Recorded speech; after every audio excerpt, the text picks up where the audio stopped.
Oh my goodness. Huh? Oh my goodness. Huh? You know that show we've been talking about doing? Yeah, vaguely. Do you remember that? I kind of remember something about it, but not that big a deal. Whatever. We're doing it right now. What? Yes. And now say something. I'm speechless. Oh, okay, I don't good. know what to say.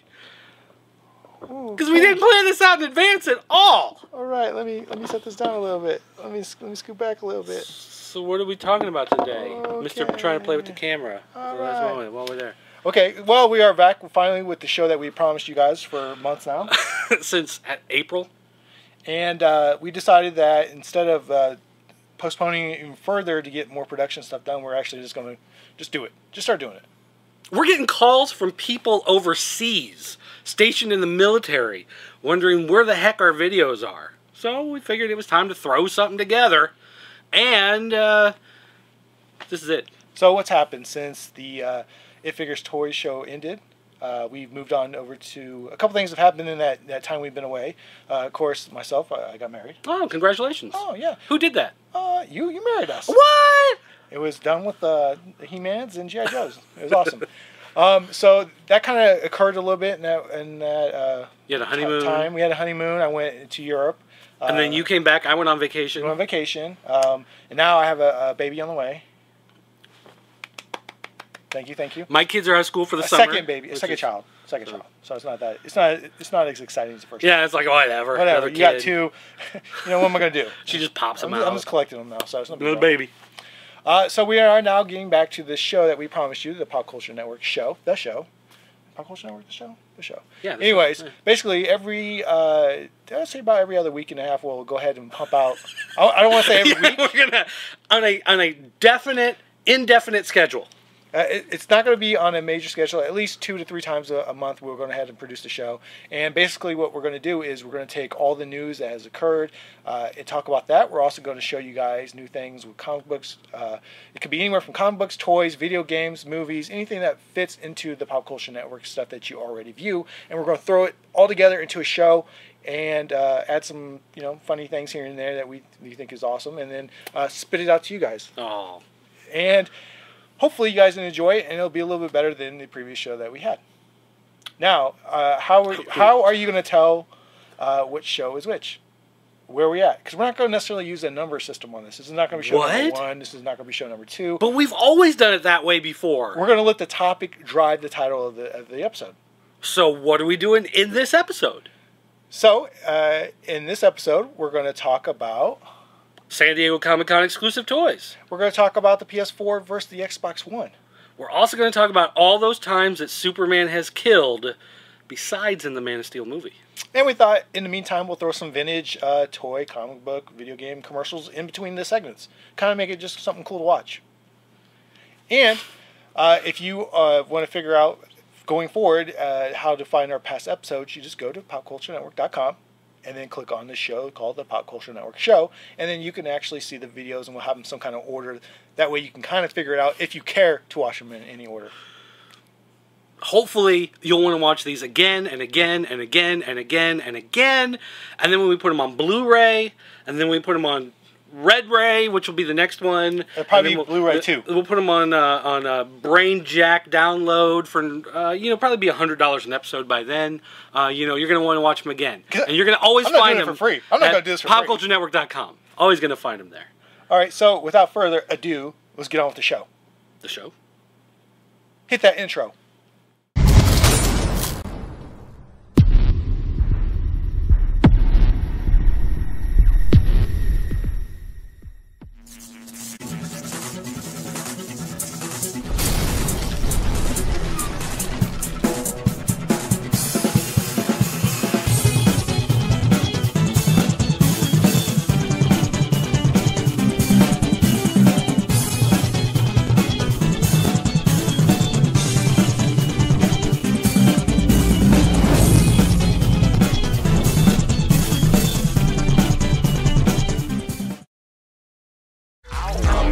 Some tags, only got $20 in my pocket.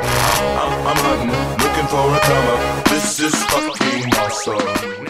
What's up, guys? It's Killen, and let me just go and tell you guys, I know you've been out there talking lately about the Superman movie, Man of Steel, with my boy here.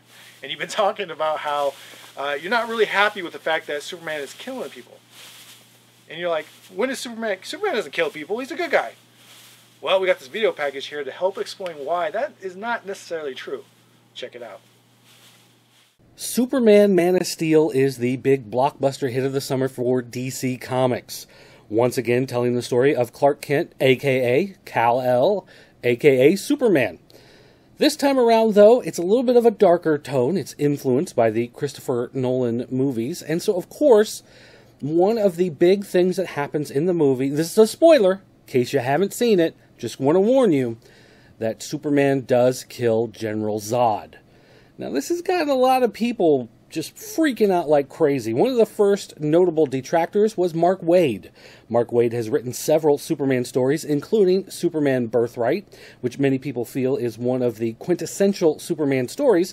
And if Mark Waid is upset with Superman killing, well, there must be something to it, right? After all, he has said that Superman doesn't kill. Ever. Period. And a lot of fans are echoing that sentiment.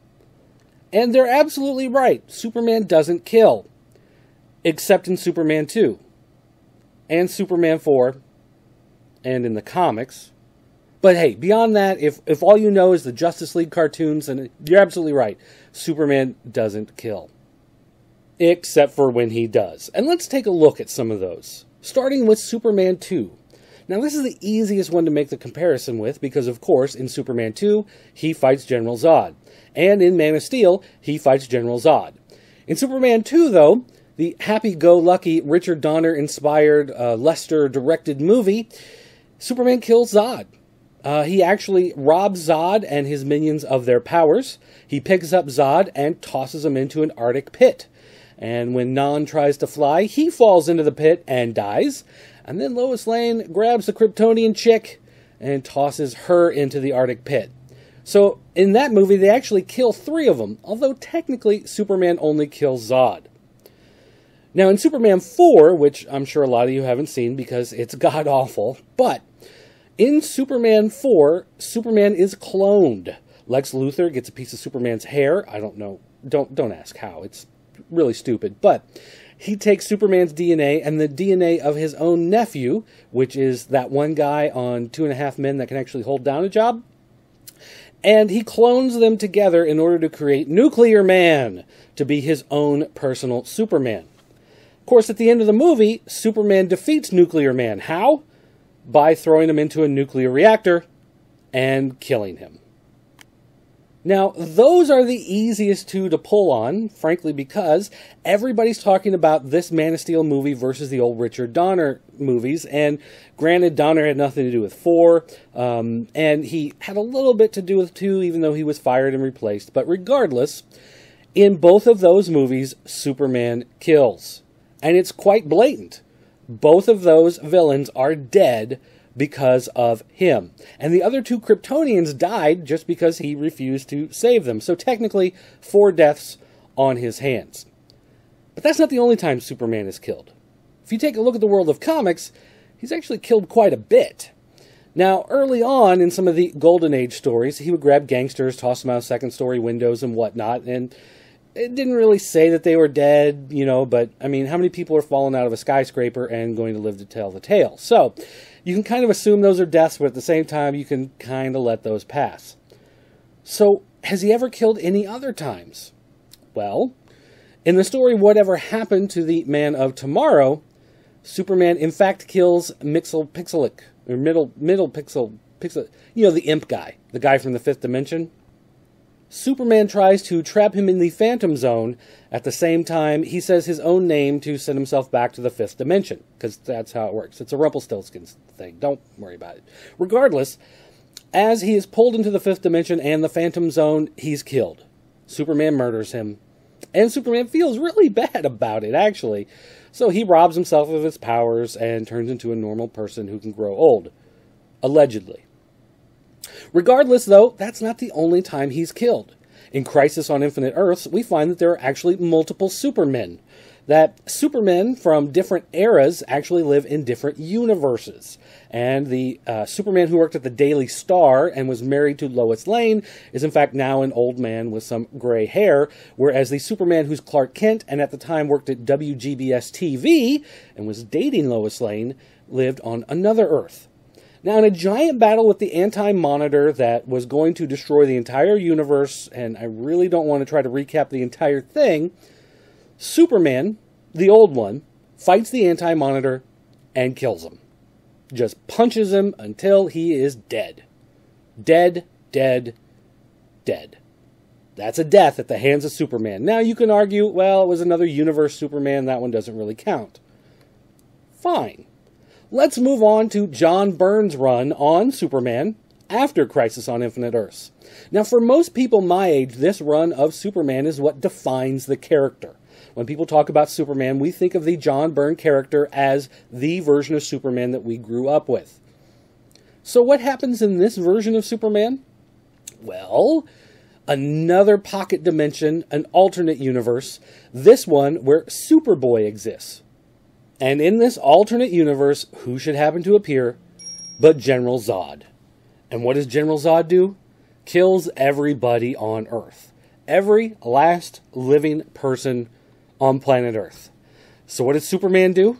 He takes Zod and his minions, floods them with green kryptonite, and kills them. Yep, kills Zod. In fact, this is the second time here that we've talked about him killing Zod. In fact, it's kind of like it's his thing. Like Superman kills Zod. That's just how it's got to work. It's how it has worked several times. But that's actually not the last time he's killed. Now, you can talk about the fight with Doomsday. He fought Doomsday to the death until both of them died. And as a matter of fact, you could make the argument that he sacrificed himself, so it's not that big of a deal. He knew that Doomsday had to be stopped, but that's kind of the same argument with Zod. So he does kill Doomsday, although Doomsday, as we find out, didn't really die, but then again, neither did Superman, so I guess we can call that one a wash.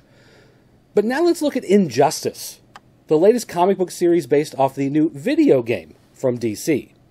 Now, granted, this is an alternate universe. This is a different history because it has to lead up to the events in the video game. However, this is the top-selling digital comic worldwide. This story is sold first online for 99 cents for one chapter, and then 3 chapters, or maybe it's 4 chapters, I don't know, are bundled together and sold in print, and those print chapters then come out as a regular comic book. Digitally, top seller worldwide. #1 story. Everybody's reading this. Everybody loves this book. Highly rated. And, you know, it was a huge success before Man of Steel came out. And what happens in Injustice? Superman kills the Joker. Now, first, the Joker tricks Superman and makes him think that Lois Lane is Doomsday, so he's attacking Doomsday, ends up killing Lois Lane, realizes the deception, goes back, kills the Joker, and becomes the dictator of the world. So, even though that's an alternate universe, it is a top-selling story, and nobody really seemed to have a problem with him killing Joker. Well, except Batman, but, I mean, you know, that's part of Injustice. But as far as the fans go, the story of Superman, if you want to say that Superman never kills, never, ever, ever, ever kills, well, you're wrong. And not only are you wrong, but if you're making the argument for Man of Steel saying that he shouldn't kill Zod, he's done it several times before. And it doesn't seem to be that big of a deal. Except for now that they made a great movie that's making millions of dollars, and it's getting all the fanboys worried. What? My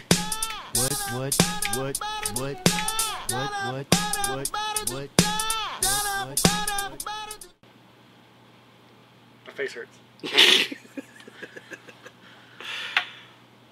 Hey guys, welcome back to the show, or welcome to the show. I don't know, we're not recording this in order, so I don't know when this is going to air in the show. It's all kind of up in the air. Should I start over? No, okay, we'll just keep going with that. We'll just play. So, guys, here we are over in the toy department here at Killen Enterprises, the official store of the Pop Culture Network.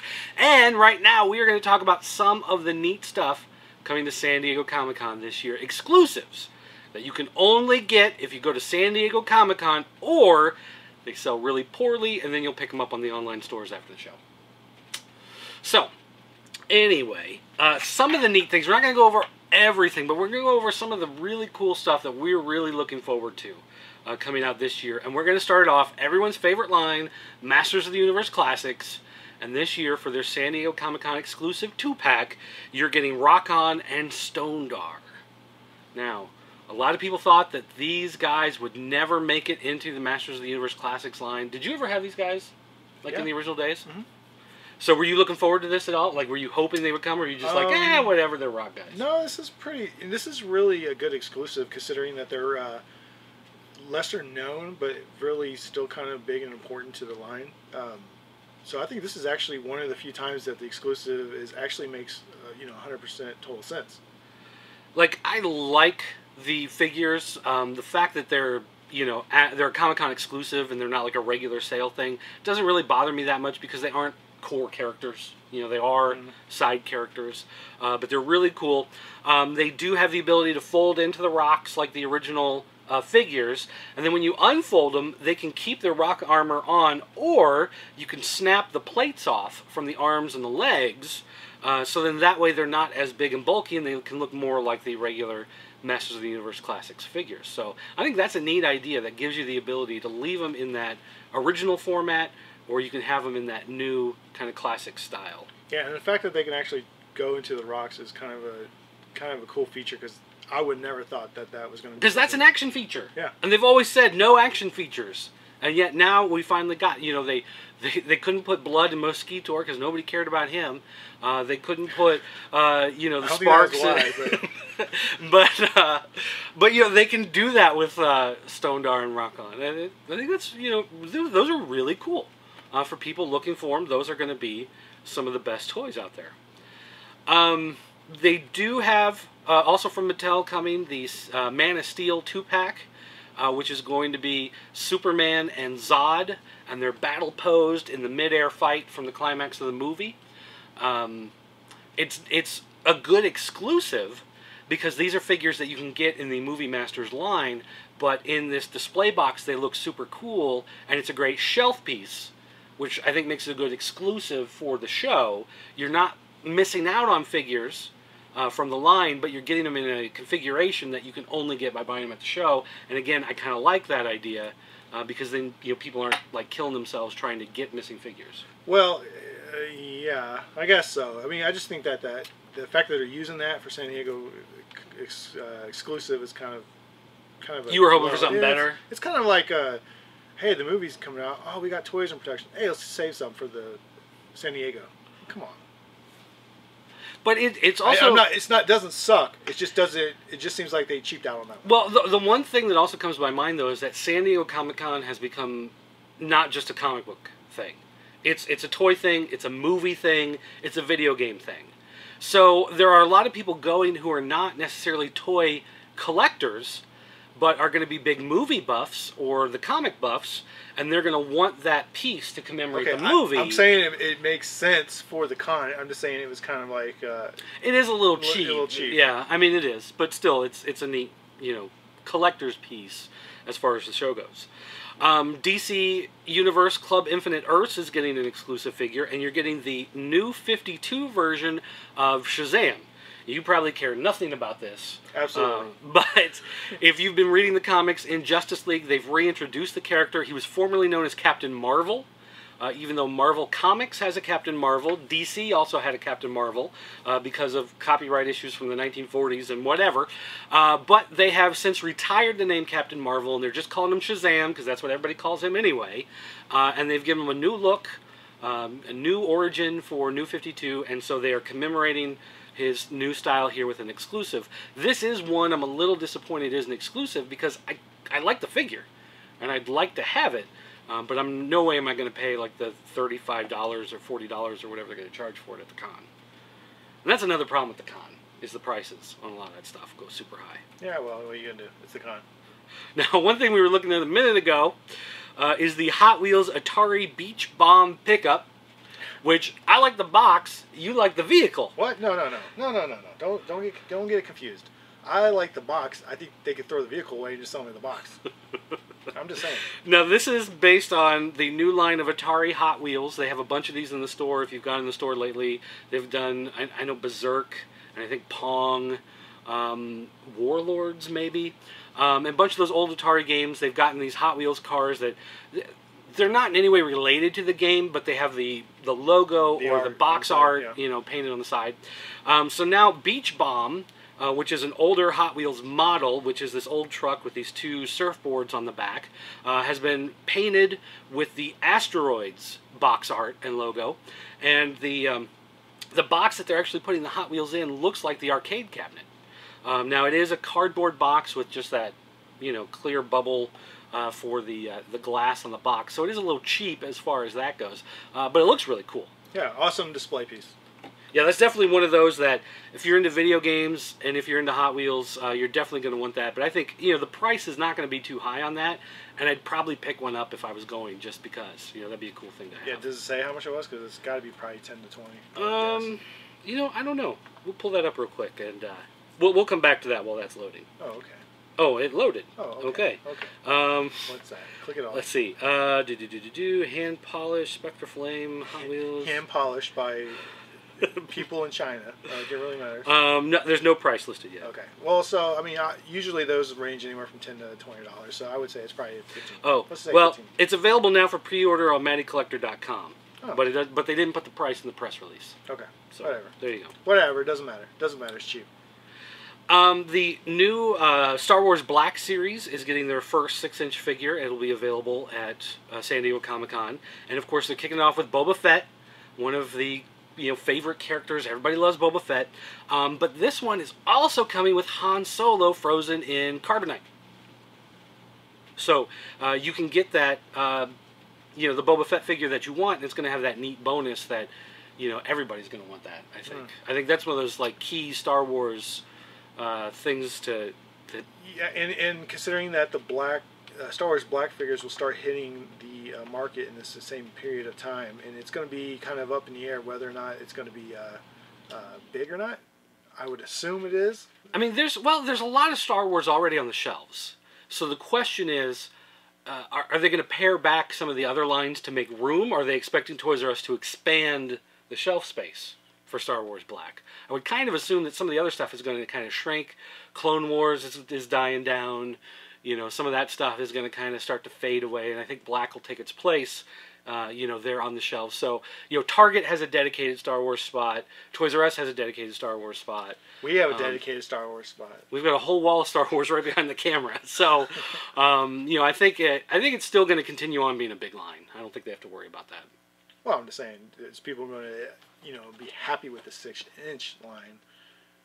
Or is there a hardcore fan base for the 3 3/4? That's all I'm saying. I like the 3 3/4, but I mean, a bunch of the stuff they're doing I don't particularly care about. So, ooh, I want more Astromech droids. Ooh. Come on, give me some high quality 4-inch droids. You want another droid line? I do. Okay, that's all I'm saying.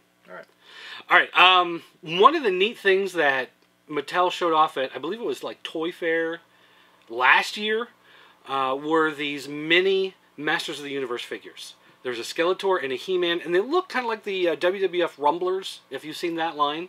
Well, it's now official that this line is coming to San Diego Comic-Con as an exclusive. And this is probably the one exclusive that I'm really... I'm going to be fighting to probably get one of these. I really like these little figures. Plus, they have articulation. They've got the shoulder joints. I'm not sure about the hips, but they will have the waist. And they do come with accessories. They each come with the power sword. Skeletor's got his staff. He-Man's got his shield. And the box that they come in looks like a super deformed Castle Grayskull to kind of fit that style. So, overall, I really like that. I think it's cool. And I'm probably going to try to get my hand on that set. Oh, okay. It's probably the one thing in Masters of the Universe I'm super excited for. And it's not classics. So, go figure. We do have, coming from NECA, a new version of Jason Voorhees from Friday the 13th. You love it. And I do love it for two main reasons. One, glow in the dark. It is a glow in the dark figure. You can use your black lights, or you can just hold them up to the sun and then run inside real quick and watch them glow. But two, Okay. He's based off Jason Voorhees, not from any of the movies, but from the Nintendo game. So they are actually coloring him in the palette colors of the Nintendo game, and the box he comes in has the original Nintendo art on the front, and then video game art on the inside, with like the death screen from when you lost the game. It's going to have your life meter, all of that kind of stuff. And every time you fought Jason in the house, they always had that yellow wood paneling behind him, and that's going to be the backdrop of the box. So it's to tie it into the Nintendo game, and it looks super, super cool. And glows in the dark, in case I hadn't mentioned that. That's important. Would you even consider buying that? I mean, I know you're not a big Friday fan. I would buy it if it was just a Nightmare on Elm Street. I'm sorry, Friday the 13th. What did I say? Friday the 13th figure, no. But the fact that it's the video game version, yes, because that game was like important. That was important. And that's a toy that has never been done. They've never done one based off the NES game. In the video game, growing up, that was. The game was terrible. The game was bad, but everybody had it. Everybody had it. It was important. It's important. Yeah, you had to have that game. Because it's an R-rated movie, and they made a game for kids. What? Yeah, who's crazy now? My son, the one thing my son is excited for from San Diego Comic-Con that blows everything away by a super wide margin is the Angry Bird Star Wars Special Action Figure set. Which they are taking the Angry Birds Star Wars figures, if you've seen those, because they have the Angry Birds toy sets. Mm-hmm. And they're taking each of those little figures and they're putting them on cards so they look like the vintage figure card backs, but you have the Angry Birds Star Wars toys in them instead. And my son, he really wants the set, but the first thing he would do is rip them open and take out the toys to play with them. I'm like, well, if you want to buy the toys, we can just buy the sets at Toys R Us, not buy this like super expensive thing. And he wants to rip open the card anyway, which kind of defeats the whole purpose. But well, it just has $24.99 for the set, and that's actually a lot cheaper than I thought it would be. Yeah, because I mean the toys they're only like this big to begin with, so even on the card they're the standard kind of 3 3/4 inch. But okay. Anyway. Whatever. Anyway, so those are some of the big toy releases that are coming out. We'd like to hear from you. What are some of the big toy releases you're looking for from San Diego Comic-Con? You can call our 24-hour voicemail line. It's area code 217-953-4025. Leave us a voicemail what you're looking forward to. We may use it in an upcoming episode. Did you know that? Ha ha ha! He didn't know that, but now he does. No one told me. You didn't get the memo. No one told me. Yeah. All right, so anyway, guys, we're going to take a quick break. We'll be right back. Spider Bee, my sense returning. Who's that? He's back. Way to go. Don't let those overgrown tin men keep you down. What? Just too many of the big guys for you, buddy. What? Hold on tight. Can Spidey handle a Sentinel's blast? Whoa. Grab a copy of this month's Spider-Man. Marvel Comics, it's mayhem for your mind. All right, guys. Now it's time to take a look at the PlayStation 4 versus Xbox One. Now, before we even get into the specs and the features, just talk about the name, Xbox One. I mean, seriously? It's the first one was the Xbox. The second one they called the 360 because they didn't want to have a number 2 when there was a PlayStation 3. So now that there's a PlayStation 4, they go and call it Xbox One. And I can see this being a problem later in the life of the system when they're at a used game store. Hey, you guys need Xbox One games? And of course, I'm thinking original Xbox. Sure, over there. I'm already having that problem because I have games for the original Xbox that I still want to play, that I have purchased, that are sitting there. And I talk to people and say, like, oh man, I still have Xbox One games I need to play. You got Xbox One games? Where'd you get... No. The old Xbox. So yeah, that's going to be a problem. That's... stupid. That's most a stupid problem, but it's going to be a problem. It is really stupid. All right, now first up, Xbox One is going to be $500. PlayStation 4 is $400. Boom, you lost already. That's a pretty big deal. I mean, $100 is a pretty big deal. I just don't understand why Microsoft would stick to that price point. That just seems like something that they would totally have to scale back on. Because that hurt the PlayStation 3 when it first came out. When PlayStation 3 versus 360, there was a huge price difference, and that made a big deal to a lot of people. And now it seems like this is going the opposite direction. I don't see how that plays out to anyone's favor on Microsoft's side. Yeah, they might even want to knock down an additional $100. People be broke. People just be broke. Okay, I'm fair enough. still looking at getting the game station because I can't afford it. Now, one thing we don't really know about our exclusive games yet. PlayStation has shown a lot of games. Well, Sony has shown a lot of games for the PlayStation, but we don't really know which of those are exclusives. And we know that Microsoft has invested a lot in Halo, and they're doing like a new Halo TV series that's going to be part of it. So you know there's going to be a new game to go along with it. They're going to have all of their standard featured stuff. But I don't know, at this point, do you have any sort of feeling on who's got a better game library that you care about more? I mean, do you care about Infamous Second Son? Do we really need to worry about who gets Halo? At this point, are you still caring about Halo? Now, the only way they could really put a hurting on somebody is if they were to take a franchise like, say, the Madden or Black Ops or Call of Duty. If somebody said, Microsoft says, we locked down Call of Duty. Well, that might do it. They did lock down the new Call of Duty as a timed exclusive. Right. So they're going to get it first, and then it'll come out on PlayStation 4 later. Which is like one of those things. And it's got a dog in it. Oh, that's important. I mean that will hurt sales. I mean that's such a major title that.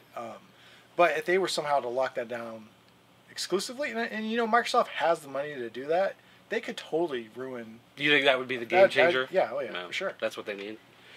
The multimedia features are, of course, a big push for Xbox One, which is kind of funny because PlayStation 4 isn't designed around all the multimedia features, which PlayStation 3 has in droves.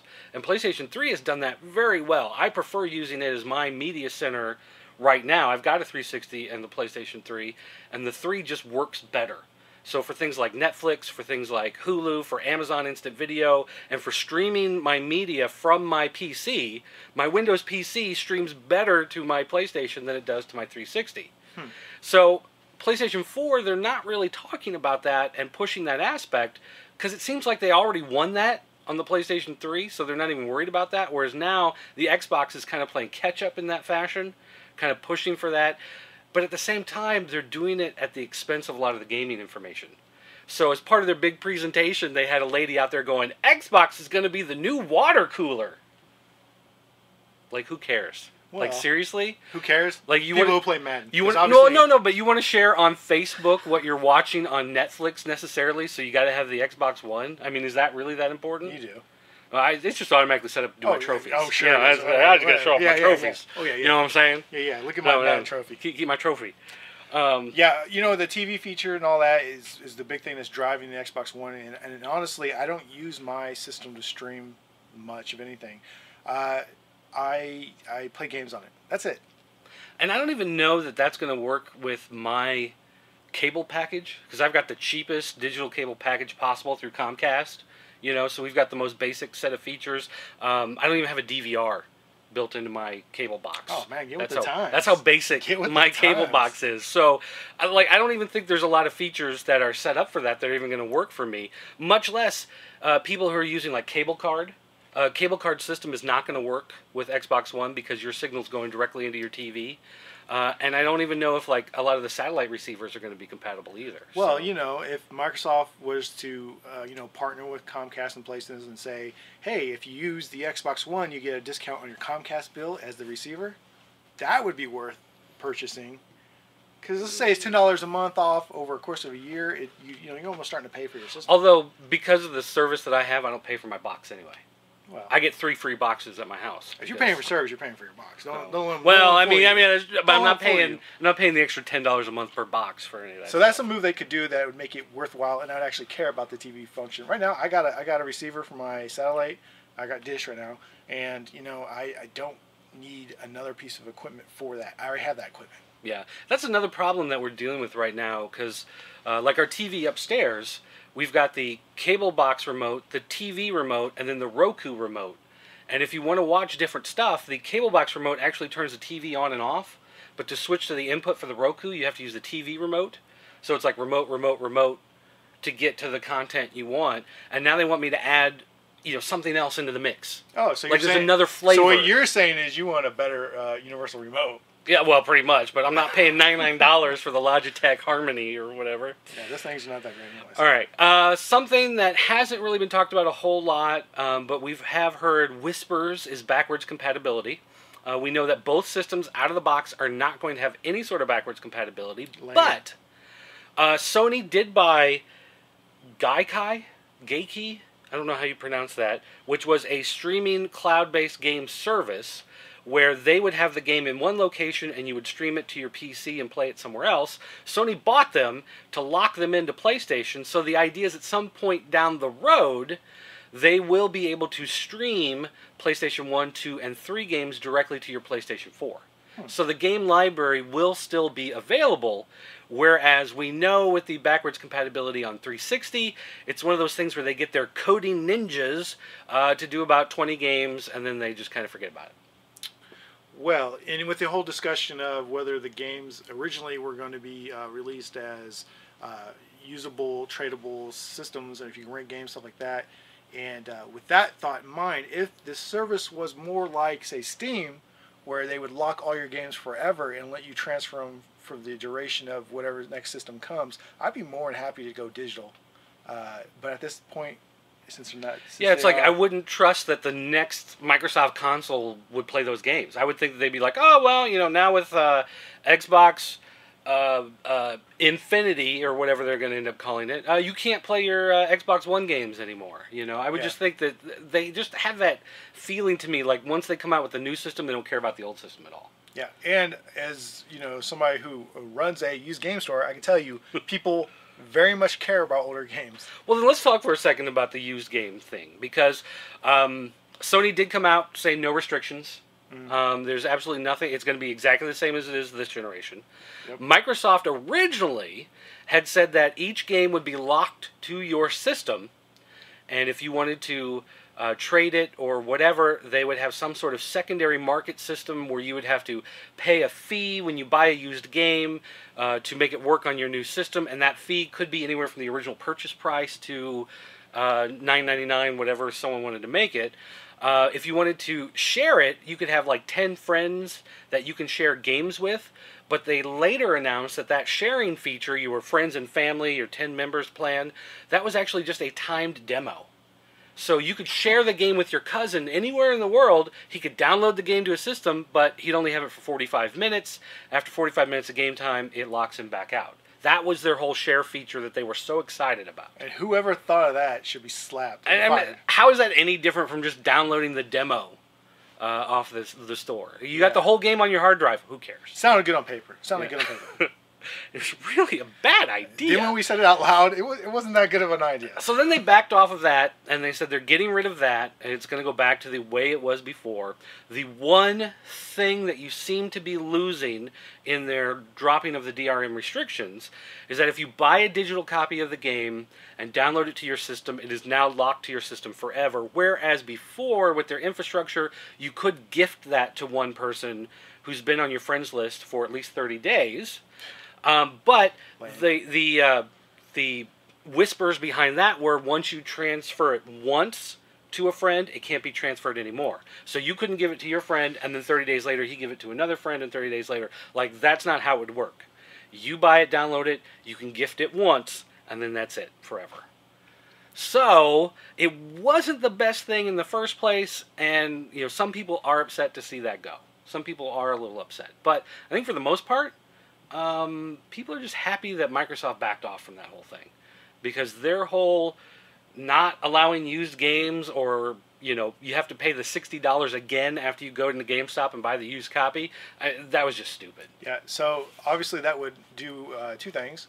It would ruin Microsoft's sales, because why would you buy a system that has restrictions?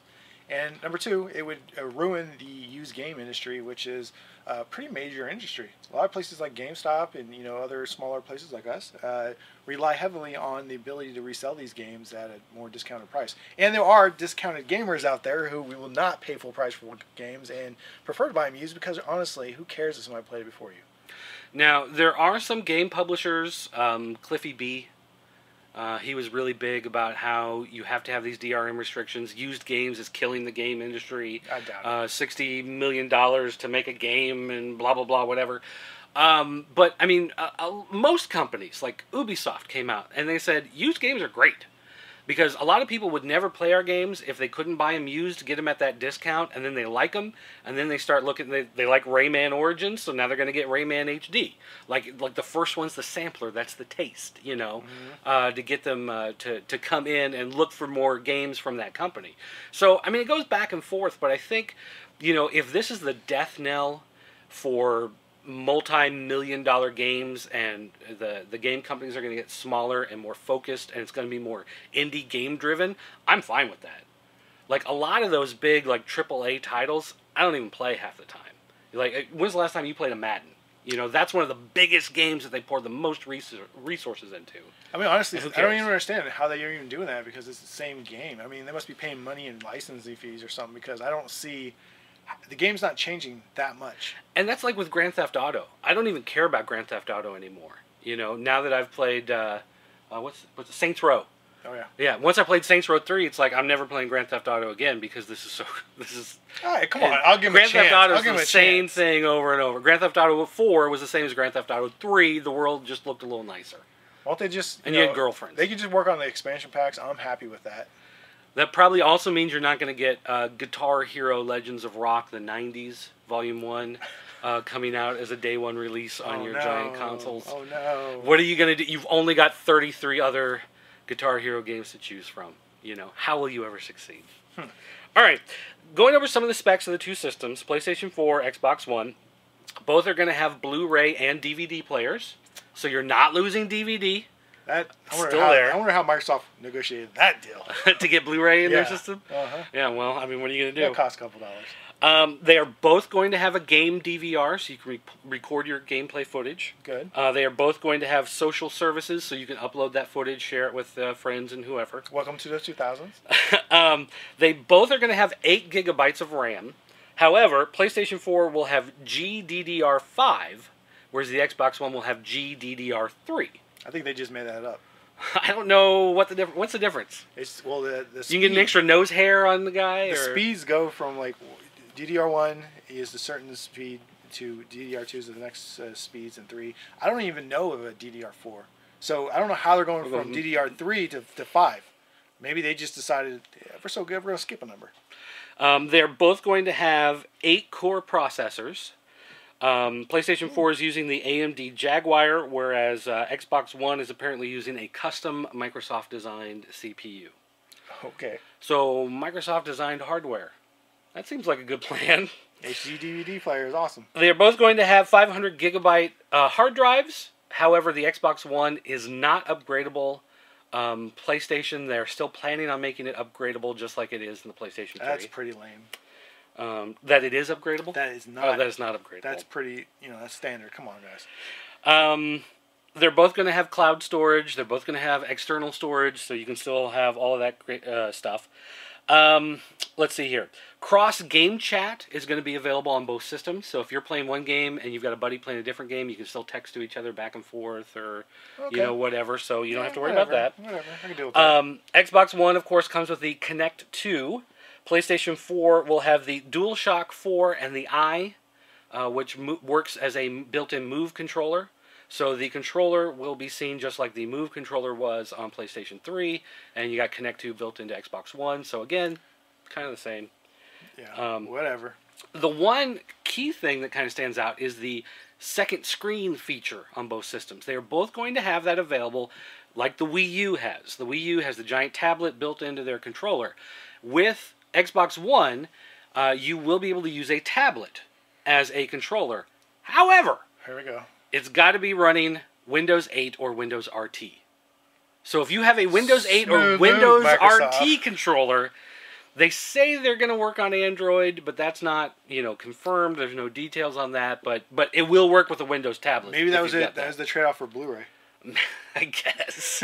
Sony could use that technology, and they can use the Blu-ray. But Sony is using the Vita as a second screen. Now, the Vita, not the greatest portable game console of all time, but it is a solid system. It has some great games. It already works with your current PlayStation Network account. So a lot of games that you buy for PlayStation 3 will have a download version on the Vita. 4 will be the same way. And using the Vita as a controller, you're not losing any of your sticks. You're not losing your analog pads. You're not losing your buttons. And you still have that touchscreen interface. So whereas you'll be using a tablet with the Xbox One and you're going to tap, tap, tap or slide swipe, with the Vita you can still use your And obviously the type of tablet you own is going to make a major difference in how well that feature actually works. Yeah. Sorry guys, you can't spend the $60 and get you one of those generic dollar store tablets. It's not going to work. PlayStation Plus will be required to do online multiplayer, just like Xbox Live is required. However, you can still do things like Netflix, Amazon, Hulu, surf the internet, whatever, with just the regular free account, whereas on the Xbox One, you have to pay for that premium live account in order to do any of that online connectivity. Okay, so now you have to buy Plus. You have to buy Plus only to do multiplayer online gaming. If you're doing single player and you just want to stream your Netflix, you don't have to pay for the upgraded service. So basically, you're on paying PlayStation. For online play. Yeah, you have to pay for it now. Yeah, you just have to pay for, and that's to take care of the servers and the network. Yeah, whatever. Yeah, whatever. But you don't have to have it. That's lame. Let's see. Both are going to have USB. Both are going to have Ethernet. Both are going to have HDMI, of course. However, PlayStation 4 is still going to have component RCA output, which the Xbox One will not have. Xbox One will require an HD television. So, all you guys out there who are not up to the latest technology, you don't have the nicest TVs, you're screwed. And some people in foreign countries, a lot of foreign countries have not adopted digital television standards, so they're still using those older formats. So a lot of people don't have the HDMI capable TVs. So look for HDMI 2 component adapters on eBay because that's going to be harsh. And of course, the final thing is that the PlayStation 4 will have no region lockouts. So if there's a Japanese game that you desperately want to play, you can go ahead and order it. It's not going to make a big deal. And for someone like this guy, if a guy in Ireland or Australia or Germany wants to order a game and orders it used and we send it to him, it's going to work on a system. And so far, most of the PlayStation 3 games already, for the most part, you have been using that. There's only a handful of games that don't. So that was a very important feature for me. And I think I think we're a little bit beyond region codes.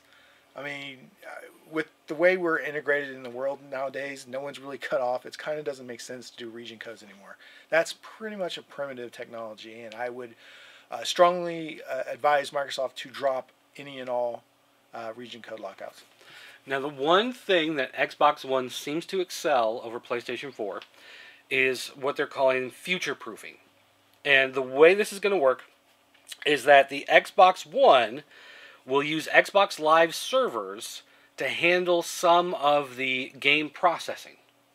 So the idea is, in the future, as they push the boundaries of what the game system can do further and further and try to eke out every last bit of power, they will be able to actually cloud distribute some of the processing. Now, this was a promise that Sony had made with the PlayStation 3 with the Cell processor, and you could cluster them together and run Linux and run them as a supercomputer, but it never really became anything for gaming. Whereas now Microsoft is saying, we're going to do that for gaming with the Xbox One. Whether or not that actually gets fully implemented at some point down the road, you just have to wait and see, but that is something that they're talking about now, which PlayStation is not. So if you were to buy multiple units at some point in the future with a lot of money, you may get your game run faster, right? Maybe. Okay, maybe. All right, got it. Maybe. But, you know, PlayStation 4 does kind of eke out Xbox One right now in terms of raw power, so we'll just have to see how it plays out. But of course, it also comes down to the architecture of the system and how it's offloading the graphical processes versus the AI, and how it, you know, does all that kind of work, and that's going to make a big difference too. And when it's standing up, does it fall over? Is it circular? You know, that kind of thing. That's important to me. Now, PlayStation is going to keep their DualShock setup, which I prefer over the Xbox controller. I like having both thumbsticks in the same geographical parallel, whereas Xbox... Like them off center? Yeah, I don't like them off. I don't know. That feels wrong to me. Yeah, I'm over it. I was raised on DualShock, so I like that. That should be a T-shirt. Born and bred. I was raised in DualShock. So, I don't know. Some people complaining about that, but I guess we'll just have to see if that makes any sort of difference in... It doesn't anymore. So, final verdict. Right now, as you see it, PlayStation 4 versus Xbox One, who are you calling it for? Well, obviously, it's a pretty clear-cut winner for Sony. And the fact that they came out of the gate saying exactly what they wanted to do, which is already miles above Microsoft. And now Microsoft is kind of backtracking, trying to be like, oh, well, we're cool, too. Dude, man, that's not what we meant, man. That's not what we meant. I love you, baby. Yeah, I'm going to give you all this, too. No, I think with the $100 price difference, the features that they're already incorporating, the ability to use older televisions, which is very important at this state of the game. Let's just be honest. Not everybody has HD DVD TVs. So that is obviously the best way of going. Now, hopefully, that they can cut down the load times, because I did notice a lot of the PlayStation 3s versus Xbox 360 games had a very terrible load time. As long as they work that problem out, I'm obviously going to buy PlayStation 4 games. And I think as the prices start to drop and they begin to get a bigger, consumer base, as you get the random people who are more interested in their Netflix streaming and that kind of stuff, the integrated capabilities of the Xbox One are neat, but I think for the standard, mom and pop, they got a couple small kids, they're going to buy a system. PlayStation 4 is cheaper, and you don't have to buy that subscription service in order to do your Netflix and your YouTube and your Hulu and your Amazon. That's going to be a big difference for them too, and I think that's going to help them, kind of push once you hit that like secondary arc of the life cycle of the console. So Yeah. Big words. Yeah. Life cycle. All right. So anyway, guys, we're going to take a quick break, and we'll be right back. Hey! Yes? You look like a real jerk. Well, I am a corporate executive. He stops exciting things from happening. So what you doing? Well, Muffy, Buffy, Biff Jr. and I are going on our Sunday drive. Oh, no, you ain't. You're gonna play pole position!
Okay, guys, and that is the show. Yay! First episode done.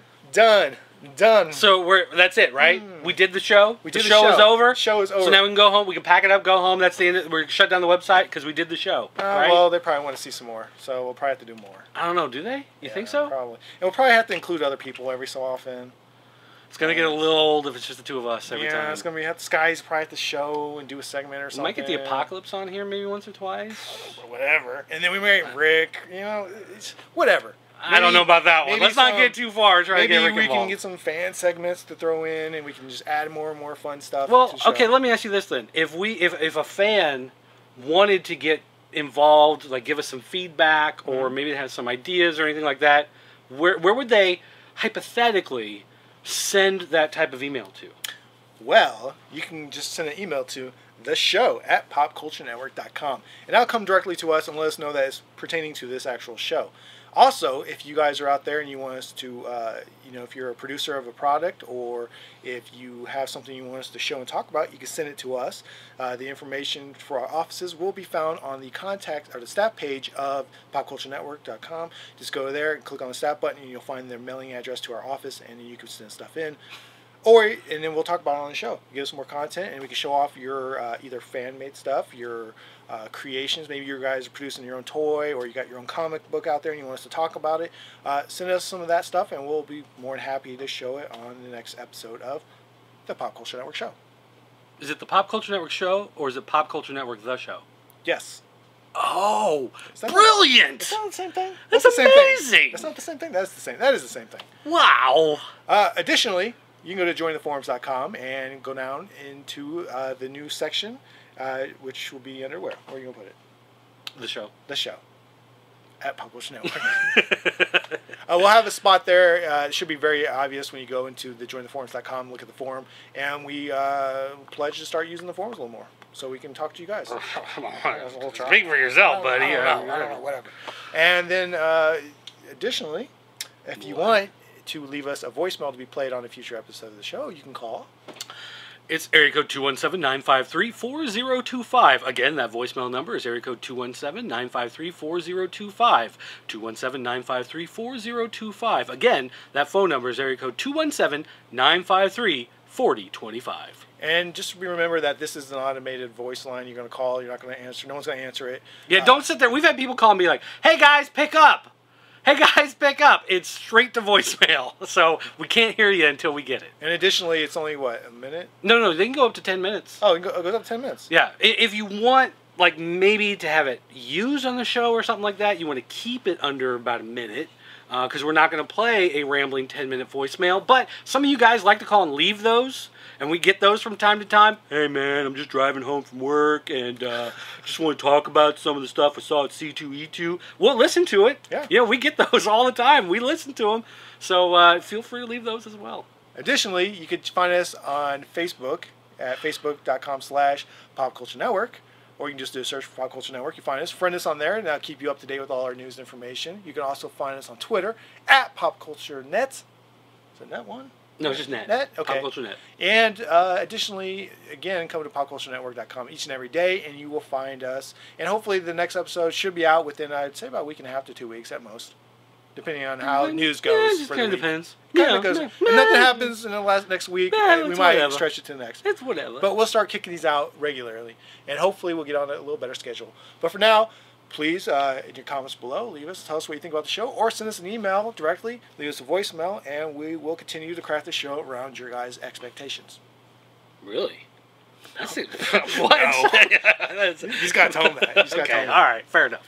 All right, guys, I'm Killen, and this is... I'm not. And we will see you next time.